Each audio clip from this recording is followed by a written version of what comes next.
Assalamualaikum warahmatullahi wabarakatuh. Pada hari ini kita akan melanjutkan materi dari mata kuliah Bisnis Internasional. Nah, materi hari ini yang akan kita bahas adalah mengenai perdagangan internasional.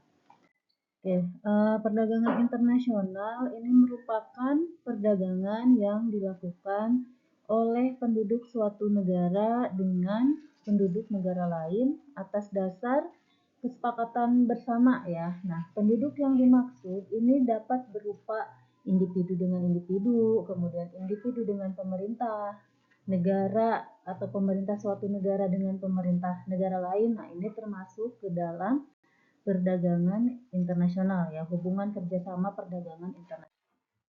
Menurut Novirin menyimpulkan bahwa suatu barang tertentu ditentukan oleh faktor selera ya dalam perdagangan. Nah, misalnya rokok, kemudian pakaian ataupun kendaraan, meskipun negara tersebut dia sudah menghasilkan barang-barang tersebut, namun kemungkinan besar impor itu juga masih bisa dilakukan karena dimungkinkan bahwa penduduk di negara tersebut adalah menyukai barang-barang yang memang berasal dari luar negeri.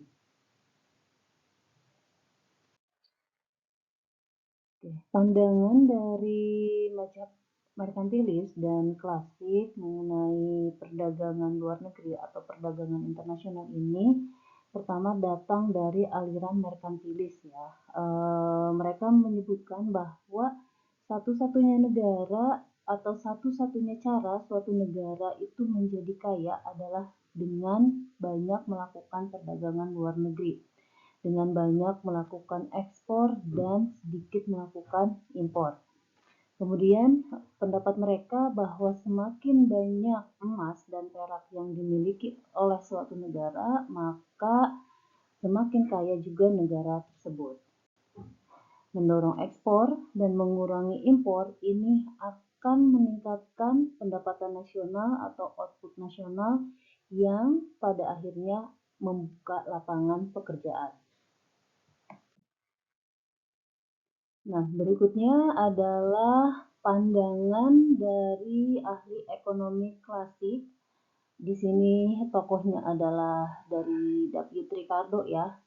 Teori David Ricardo ini menerangkan bahwa keuntungan yang diperoleh dari spesialisasi dan perdagangan. Nah, berdasarkan teori yang dimiliki oleh David Ricardo atau diungkapkan oleh David Ricardo, bahwa negara kalau mau maju itu harus menjalankan sistem perdagangan bebas atau free trade. Perdagangan bebas dalam hal ini bahwa tidak ada hambatan apapun suatu negara untuk melakukan perdagangan luar negeri. Nah, perdagangan bebas ya di sini adalah sistem perdagangan luar negeri di mana setiap negara ini melakukan perdagangan tanpa adanya halangan perdagangan apapun. Jadi tidak ada tuh pembatasan impor, kemudian pembatasan kuota, kemudian pembatasan perdagangan melalui pajak yang tinggi dan lain sebagainya, itu tidak ada menurut teori klasik bahwa harus ada perdagangan internasional atau perdagangan bebas untuk meningkatkan kemakmuran suatu negara. Nah, adapun beberapa latar belakang dari munculnya perdagangan luar negeri. Yang pertama, adanya perbedaan kondisi produksi atau produksinya itu berbeda-beda, bisa dikarenakan geografis ya, kemudian iklim dan teknologi. Kondisi dari produksi yang berbeda-beda di suatu negara. Kondisi geografisnya beda antara Indonesia dengan Amerika misalnya. Nah, ini pasti barang yang diproduksikan antara Indonesia dan di Amerika itu pasti berbeda.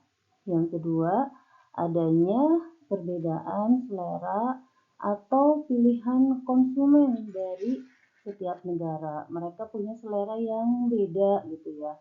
Dulu selera kendaraan inginnya dari Amerika misalnya, tapi sekarang milihnya kendaraan dari Jepang misalnya di Indonesia sendiri gitu ya. Nah itu perbedaan selera. Eh, Tidak dipungkiri ya, misalnya ya sekarang banyak lebih sering menggunakan produk-produk impor, misalnya beli tas impor, sepatu impor, dan lain sebagainya. Karena memang mungkin seleranya ya selera barang-barang impor. Nah ini yang bisa melatar belakangi adanya perdagangan luar negeri.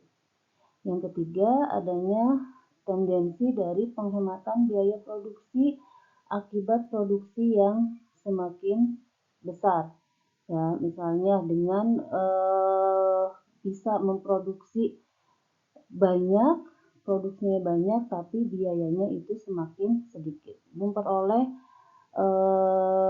skala ekonomi misalnya suatu perusahaan, dia bisa memproduksi banyak, tetapi biayanya itu sedikit. Dan keempat, adanya peningkatan kemakmuran global akibat penggunaan sumber daya ekonomi yang lebih efisien. Ya, tadi ya ada skala ekonomi, jadi dapat skala ekonomi atau ada keunggulan-keunggulan yang berbeda antara suatu negara sehingga memudahkan untuk terjadinya perdagangan luar negeri. Seperti itu. Oke, keuntungan dari adanya perdagangan luar negeri yang pertama adalah memperoleh barang-barang yang tidak diproduksi di dalam negeri ya. Setiap negara itu pasti tidak bisa memproduksi semua barang yang dibutuhkan. Nah, akibat dari tidak bisa memproduksi semua barang, akhirnya ada barang yang memang harus didatangkan dari luar negeri. Nah, yang kedua adalah memperoleh keuntungan dari adanya spesialisasi. Faktor-faktor produksi yang dimiliki suatu negara itu dapat digunakan lebih efisien. Kemudian setiap negara itu dapat menikmati lebih banyak barang dari yang diproduksikan di dalam negeri. Maksudnya apabila misalnya nih ya, misalkan ada dua barang, dicontohkan dua barang dulu ya, pakaian dan beras misalnya. Negara A bisa menghasilkan pakaian dan bisa menghasilkan beras. Dia bisa memproduksi pakaian dalam jumlah yang banyak gitu ya. Misalnya bisa produksinya 1000. Sedangkan produksi berasnya misalnya hanya 100. Apabila faktor-faktor produksi ini digunakan untuk keduanya, maka antara pakaian dan antara yang beras itu tidak bisa memproduksi dalam jumlah yang lebih banyak. Nah, dengan adanya spesialisasi ini, misalnya karena dia produksi pakaiannya itu bisa jauh lebih banyak, yang tadinya 1000, misalnya itu bisa jadi 10.000. Tapi produksi berasnya itu ditinggalkan dan lebih diutamakan untuk mengimpor dari luar negeri. Dia bisa mendapatkan keuntungan dari adanya spesialisasi dengan memproduksi pakaian yang jauh lebih banyak. Dia juga bisa mendapatkan beras dari luar negeri. Jadi faktor produksi difokuskan atau dispesialisasikan untuk memproduksi pakaian. Seperti itu ya, keuntungan dari adanya perdagangan luar negeri. Kemudian yang ketiga adalah memperluas pasar industri-industri di dalam negeri. Nah, beberapa industri sudah bisa nih memenuhi permintaan barang-barang dari dalam negeri. Bisa memproduksi dan bisa cukup untuk menyupport misalnya kebutuhan di dalam negeri. Tetapi sebenarnya kapasitas mesin yang digunakan itu belum maksimal. Mesin itu masih bisa digunakan untuk memproduksi jauh lebih banyak. Tetapi apabila dipasarkan di dalam negeri, itu tidak terjual. Nah, pada akhirnya mencoba memperluas pasar yang tadinya hanya di dalam negeri saja, tetapi dipindahkan ke luar negeri. Jadi produksinya selain dijual di dalam negeri juga dijual di luar negeri. Yang berikutnya adalah menggunakan teknologi modern dan meningkatkan produktivitas. Nah, ini memungkinkan suatu negara mempelajari teknik produksi yang lebih efisien dan cara manajemen yang lebih modern. Dengan adanya persaingan global, mau tidak mau harus ada riset, harus ada perubahan, harus ada penelitian untuk bisa memperoleh atau bisa menggunakan teknologi-teknologi yang memang bisa mempermudah pekerjaan, meningkatkan jumlah produksi. Nah, ini harus ditingkatkan. Harus digunakan teknologi-teknologi modern dalam rangka meningkatkan produktivitas.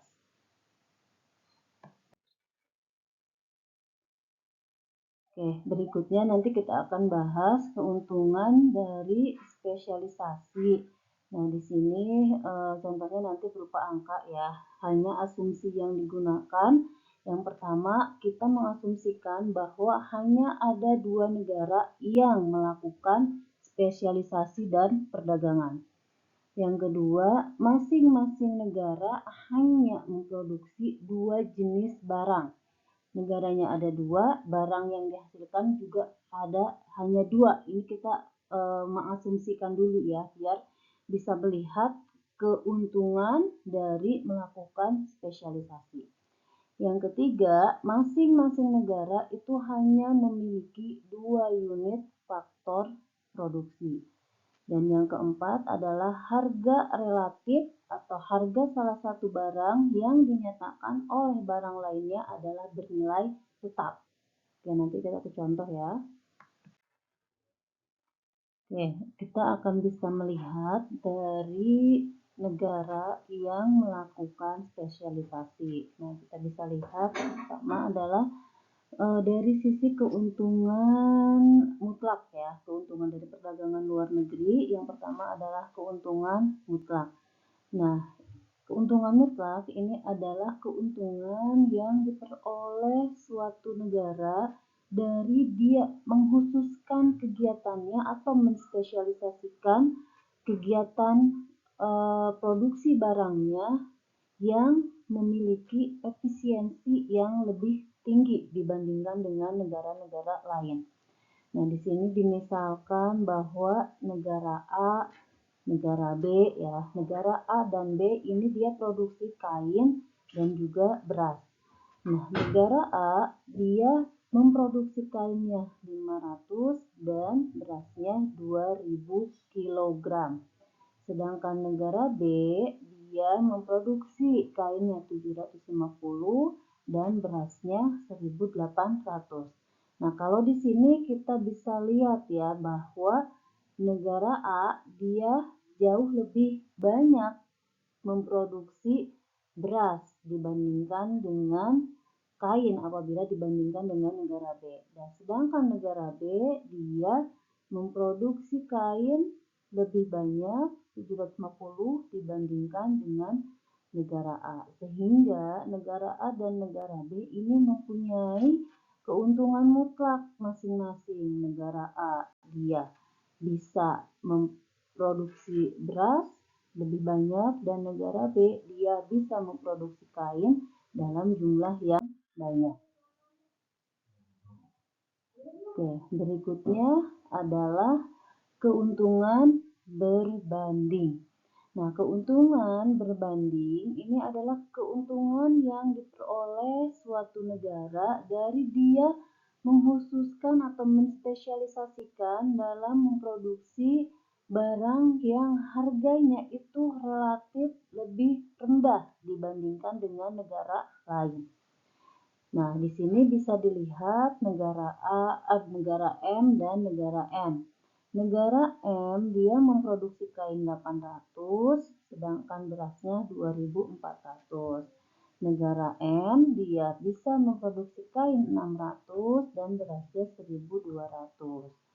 Nah, kalau kita lihat berdasarkan tabel ini, wah itu mah nggak ada yang punya keuntungan mutlak, atau bisa dilihat bahwa negara N mah nggak punya keuntungan apa-apa, nggak bisa memproduksi jauh lebih banyak dibandingkan negara M ya. Negara M dia produksi kainnya di bawah negara M hanya 600 dan berasnya juga hanya 1.200 di bawah negara M. Nah, tapi di sini kita bisa lihat perbandingan harga atau harga relatifnya. Nah, kita bisa lihat bahwa negara M 1 meter kain itu sama dengan 3 kilogram beras. Nah, sedangkan negara N dia 1 meter kain itu sama dengan 2 kilogram beras. Nah, berarti di sini keuntungan berbandingnya negara N itu di kain. Jadi untuk memperoleh 1 meter kain dia hanya membutuhkan 2 kilogram beras. Dibandingkan negara M 1 meter kain dia membutuhkan 3 kilogram beras. Berarti negara M itu keuntungan berbandingnya pada beras, sedangkan negara N keuntungan berbandingnya itu pada kain. Oke ya. Jadi negara M tidak sama sekali dia tidak bisa melakukan perdagangan luar negeri ya. Dia bisa karena dia bisa memproduksi kain itu harganya relatif lebih murah dibandingkan negara M. Oke, kita bisa lihat keuntungan mutlak dari perdagangan ya. Bisa dilihat ini ada 3 tabel sebelum spesialisasi, sesudah spesialisasi. Nah, kita bisa lihat yang pertama adalah Indonesia dan Thailand. Indonesia bisa produksi beras 3.000 kilo dan 500 helai pakaian. Sedangkan Thailand bisa memproduksi 5.000 kg beras dan 250 helai kain. Nah, kita fokusnya ke keuntungan mutlak dulu ya. Nah, sesudah spesialisasi, Indonesia itu lebih banyak bisa memproduksi pakaian ya dibandingkan dengan beras. Jadi dia spesialisasi untuk memproduksi kain atau memproduksi pakaian sebanyak 1.000 helai. Nah, sedangkan Thailand dia memproduksi beras jauh lebih banyak ya, tadinya 5.000 bertambah jadi 10.000 kg. Nah, di sini bisa dilihat bahwa Indonesia spesialisasinya di pakaian 1.000 helai dan Thailand spesialisasinya adalah 10.000 kg pada produksi beras. Nah, kita bisa lihat bukan berarti Indonesia tidak butuh beras karena terus-terusan memproduksi pakaian atau Thailand juga tidak butuh pakaian karena memproduksi beras. Nah, kita bisa lihat dari sini itu bisa ada perdagangan luar negeri. Nah, dari data ini kita asumsikan bahwa apabila 1 helai pakaian adalah 10 kg beras. Nah, Indonesia dia butuh beras. Nah, dia akan menjual 500 helai pakaian kepada Thailand karena Thailand juga pasti butuh pakaian. Nah, dari 500 helai pakaian yang dijual, dia akan mendapatkan 5.000 kg beras. Nah, Thailand juga akan menukarnya. 500 helai pakaian akan ditukar dengan 5.000 kg beras. Oke, dari data tadi kita bisa lihat sesudah spesialisasi Thailand produksinya 10 kg beras, Indonesia produksinya 1.000 helai pakaian.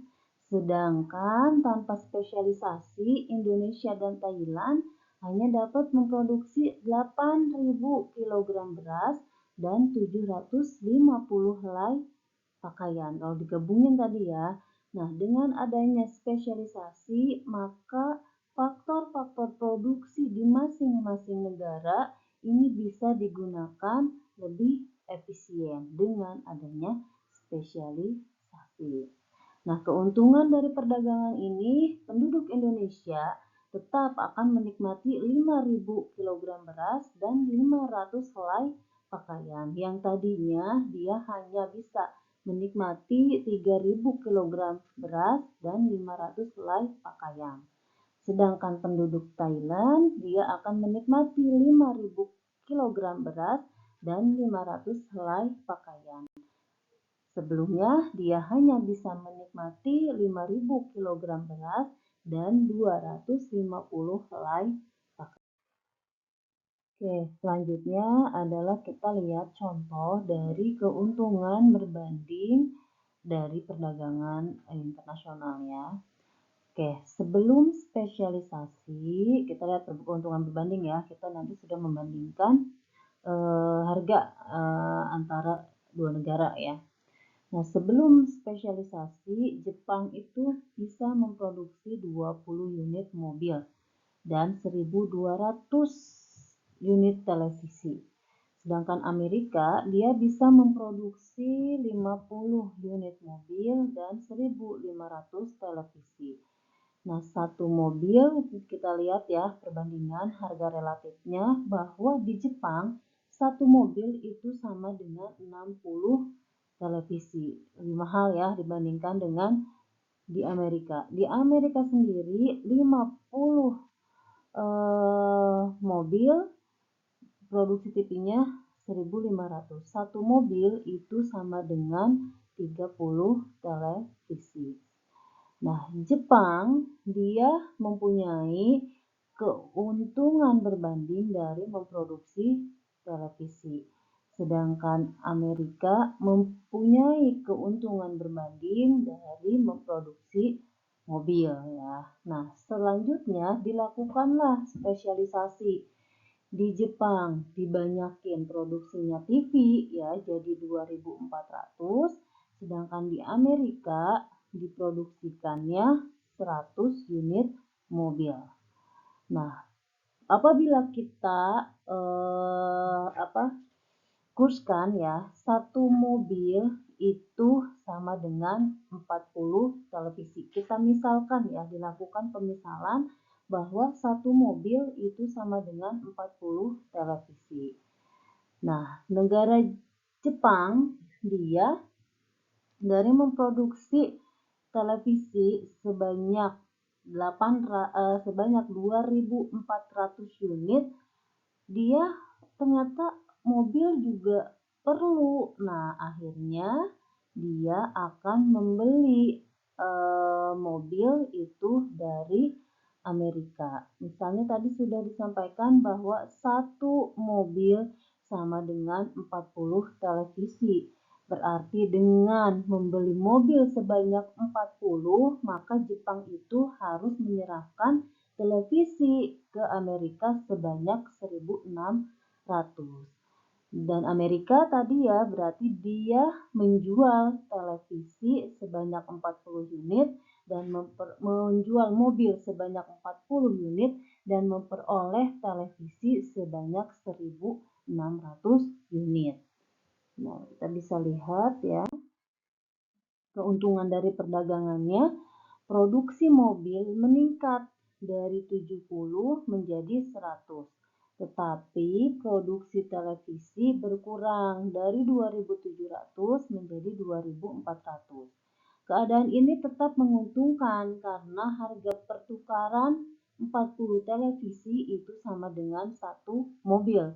Nah, berarti kekurangannya 300 televisi itu digantikan dengan 7,5 mobil. Nah, berarti tambahan 30 unit mobil itu sama nilainya dengan 1.200 televisi. Nah, ini jumlahnya lebih besar dari hanya pengurangan sebesar 300 televisi. Amerika Serikat akan menikmati keuntungan yang nyata ya, karena mobil dan televisi yang dinikmati itu melebihi dari jumlah yang diproduksi. produksi.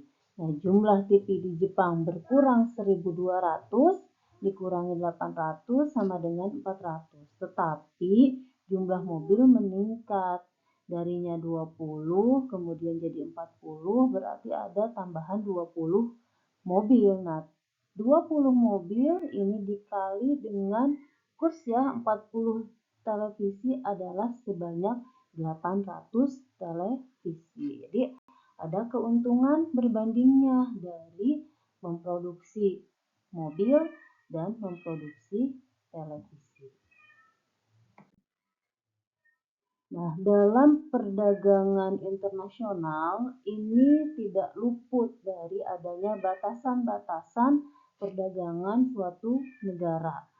Baik itu melakukan pembatasan dari kuota impor dan lain sebagainya.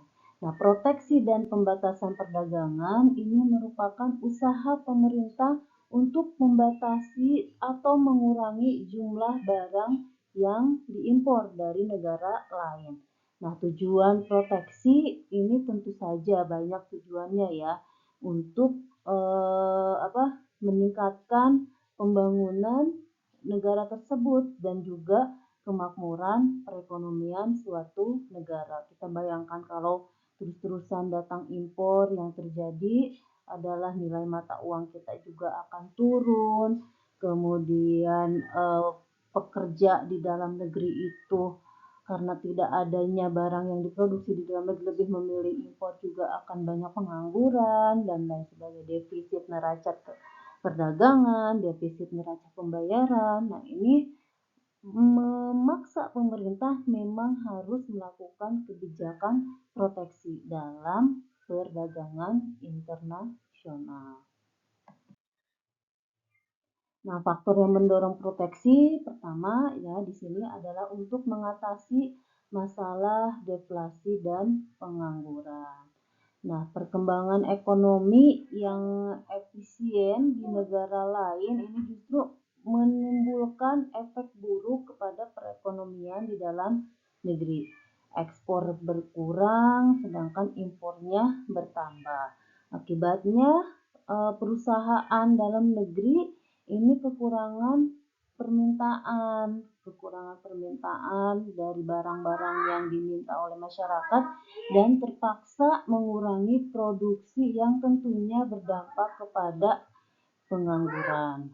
Nah, dalam keadaan deflasi di mana suatu negara itu mengalami penurunan harga yang jatuh dan nilai barang itu bertambah, ini deflasi terjadi karena kurang jumlah uang yang beredar, atau deflasi juga bisa terjadi karena daya beli masyarakat itu berkurang, sehingga pemerintah harus banyak melakukan kebijakan-kebijakan atau mengeluarkan kebijakan, salah satunya adalah dengan menurunkan suku bunga. Menurunkan suku bunga ini untuk apa? Untuk bisa mengatasi masalah pengangguran. Dengan suku bunga yang turun ini akan menarik perusahaan atau investor itu untuk meminjam dana di perbankan yang memang akan digunakan untuk kegiatan investasi. Kegiatan investasi yang nantinya akan membutuhkan barang-barang modal, membutuhkan faktor produksi misalnya tenaga kerja dan lain sebagainya. Produksi faktor produksi ini digunakan, kemudian tenaga kerja juga diserap kembali dari tenaga kerja itu, dia mendapatkan penghasilan itu bisa digunakan untuk membeli barang-barang dan seterusnya, sehingga perekonomian suatu negara itu bisa berjalan dengan baik. Yang kedua adalah untuk mendorong perkembangan industri yang baru. Nah, ini dilakukan banyak di negara-negara berkembang, di mana banyak industri-industri baru yang memang baru didirikan ya. Tentu saja kalau baru didirikan dari sisi harga nggak mungkin bisa menyaingi industri yang sudah maju, dari sisi jumlah produksi juga pasti tidak bisa menyaingi dengan perusahaan asing yang dengan skala produksi yang besar. Nah, untuk menjaga agar industri baru ini bisa berkembang harus dilakukan proteksi agar di dalam negeri juga bisa berkembang industri-industri baru. Jadi jangan sampai baru mulai sudah diserang oleh produk-produk yang berasal dari luar negeri ya. Ini adalah dua yang mendorong adanya proteksi. Oke, berikutnya adalah untuk mendiversifikasikan perekonomian. Nah, pada mulanya negara berkembang ini menjalankan kegiatan ekonomi di sektor pertanian dengan efektivitas atau produktivitas yang rendah, pendapatan masyarakatnya juga rendah. Nah, untuk meningkatkan pendapatan ini dimulai dengan mendiversifikasikan kegiatan ekonomi dengan mencoba untuk mengembangkan sektor industri. Nah, adanya perkembangan dari sektor pertanian ke industri, ini pemerintah menjamin pasaran yang cukup, harga barang yang memang bisa melebihi biaya produksi. Jadi ada keuntungan ya untuk industri-industri yang baru didirikan. Yang keempat adalah untuk menghindari kemerosotan industri tertentu. Nah, pemerintah melindungi industri yang ada di dalam negeri dengan membatasi impor dari negara lain. Misalnya, pemerintah negara Eropa ini membatasi impor barang-barang tertentu yang memang barangnya sama yang datang dari Amerika. Nah, jadi harus dibatasi agar industri yang ada di dalam negeri itu tidak mengalami kemerosotan dari sisi produksi.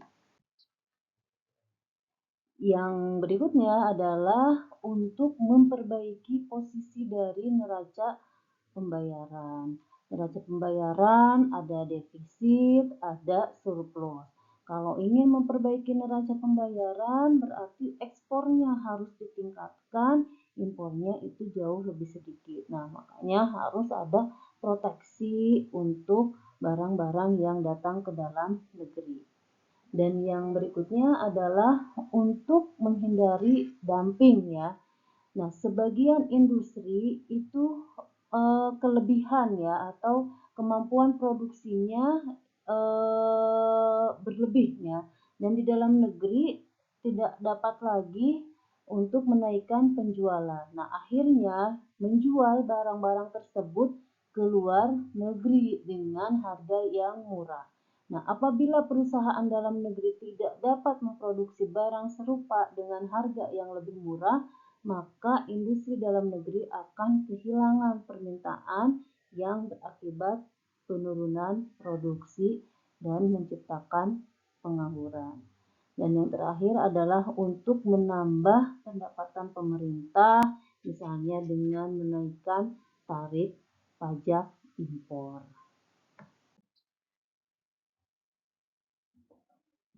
Adapun alat yang digunakan untuk pembatasan perdagangan yang pertama adalah tarif dan pajak impor dengan pengenaan pajak ya. Nah, ini merupakan pembebanan pajak terhadap barang-barang yang melewati batas suatu negara. Ada tarif pajak ad valorem. Nah, ini pajak impor yang dikira berdasarkan harga dari barang impor itu sendiri. Yang kedua adalah tarif spesifik, pajak yang tetap nilainya walaupun harga barang impor itu berubah. Misalnya kenakan pajak sebesar 20% untuk barang A. Nah, tarif pajaknya tetap 20% walaupun harga barang impornya itu berubah. Nah, itu tarif pajak yang bersifat spesifik. Oke, berikutnya ada penggolongan tarif, bea ekspor, bea transito, dan bea impor ya. Bea ekspor itu pajak yang dikenakan terhadap barang yang diangkut manusia ke negara lain. Sedangkan bea transito itu pajak yang dikenakan terhadap barang yang melalui wilayah suatu negara dengan ketentuan bahwa barang tersebut sebagai tujuan akhirnya adalah negara lain, transit ya. Dan bea impor ini adalah pajak yang dikenakan terhadap barang yang masuk dalam area suatu negara dengan ketentuan bahwa negara tersebut sebagai tujuan akhir. Ada biaya impor ya. Kemudian jenis proteksi berikutnya adalah kuota pembatasan impor. Sering dengar ya, adalah membatasi jumlah barang yang dapat diimpor dari suatu negara ke negara kita misalnya ya. Jadi dibatasi nih, nggak boleh banyak, nggak boleh apa, nantinya akan merugikan produksi di dalam negeri. Jadi harus dibatasin untuk kuota impornya. Jadi dibatasin jumlah impor dari barang-barang luar negeri. Oke, selain tadi proteksi berupa pembatasan dari sisi pajak, kemudian dari sisi kuota, nah ada lagi larangan, baik itu larangan ekspor atau larangan impor. Nah, larangan ekspor berarti kita tidak mengekspor barang-barang yang memang masih terbatas di dalam negeri. Jadi nggak ada ya ekspor barang-barang yang memang di dalam negeri saja itu masih dibutuhkan. Dan yang kedua adalah larangan impor. Nah, ini kebijakan dari perdagangan internasional yang melarang secara mutlak impor dari komunitas barang-barang tertentu.